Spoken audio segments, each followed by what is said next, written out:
He had no fear. And one day, Porcupine decided that he was going to go hunting. And he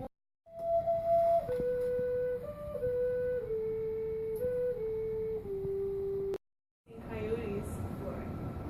Coyote. And a lot of the stories, Coyote was a trickster. Can you say eat your butt?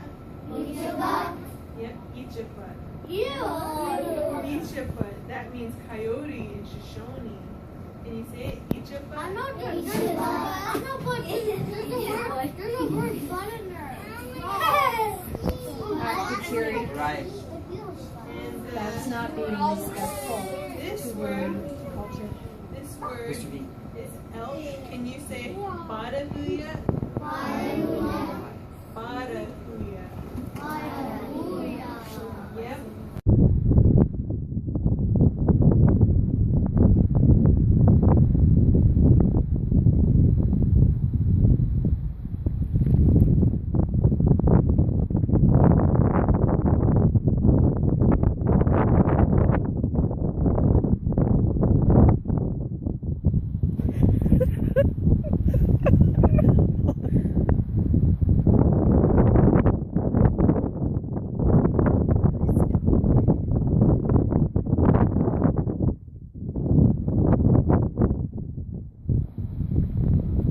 I feel like you should play the flute.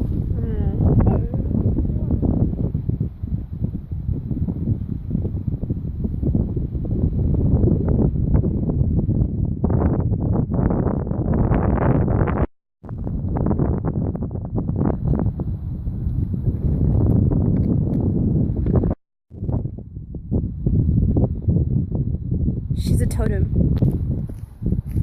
As well as Indian nations. Thank you all for having me. I just introduced myself in Shoshone, Zondandabe, and I'm from Fort Hall, Idaho. Do any of you know where Idaho is? Yes? That's good, that's good. Yes, I've traveled quite a ways to be out here with all of you today, so thank you for having me. And I know that everyone just got done with their lunch hour, but I want you to do one thing. First, stand up. Everyone stand up. Reach for the sky. Reach really high. And then reach to touch your toes. And then reach back up really high. And turn to the side. And turn to the other side. Now look to the person to your left and shake their hand and say good afternoon.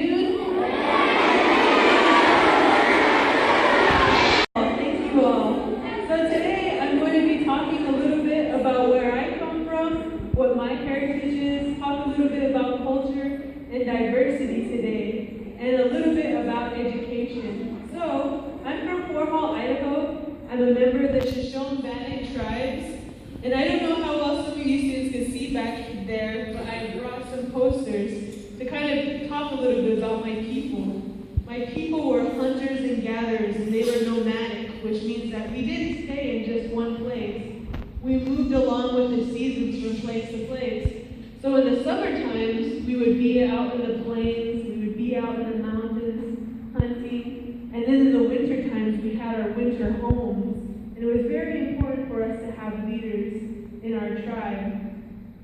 So as a Shoshone-Bannock member, I wanted to talk a little bit about what I was wearing today. I'm wearing what they call a wing dress, and this dress would be used for about everyday activity. If I was going to school, I would wear this wing dress. Or if I was going home and doing chores around the house, I would also be wearing this wing dress. Something about Shoshone-Bannock people too is that we are really well known for our beadwork. Our beadwork is like this medallion that I have. It's on my moccasins and on my leggings. And our beadwork identifies who we are as Native people. Another thing about what I'm wearing today is, if some of you can see, I'm wearing this yellow paint on my eyes and on my cheeks. This paint comes from a special rock called Oyapisha. And you'd have to go into the mountains to get this rock. And then you crush up this rock, and we would put it on our eyes on top of our heads. And we wear this for protection. There's also another rock that we have called Engabicha, and it's a red rock. So these two rocks are very important to who we are. As far as food goes, we would hunt all the big game out where I live. Salmon was very important for my people. We also did a lot of fishing. Of course, hunting the big game, such as buffalo, elk, deer, and we traveled many places. And of course, we had words in our language for each animal, for each plant, for each place that we went to. I wanted to teach you all a few words in Shoshone today. Up here we have a porcupine. Does everyone know what a porcupine is? Okay. In my language, we call porcupine unit. Can you say unit? And down here we have the buffalo, and we refer to buffalo as either Bojana or Nuwanguchu. Can you say Nuwanguchu? Very good. And then down here we have Coyote. And Coyote, in a lot of our stories, he was a trickster, and we refer to him as Ichapa. Can you say Ichapa? Ichapa. Wonderful.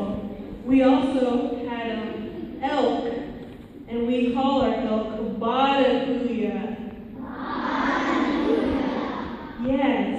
And for horses, my tribe also had a lot of things to do with horses. Horses dramatically changed the way that we traveled, the way that we hunted. So my people are horse people, and horses are very important to our culture. And I wanted to share with you all a little traditional story. This story was told to me by my grandma, and it's an oral tradition. Does anyone know what oral tradition means? No?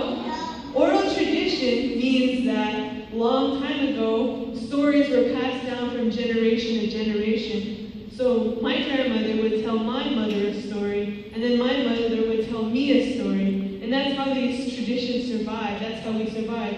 We didn't build a fire, build a fire. 3 people, build a fire, build a fire, build a fire. Okay, you guys are out. Sorry. Okay, now sweep your teepee, sweep your teepee. I need you guys, go ahead and cheer on your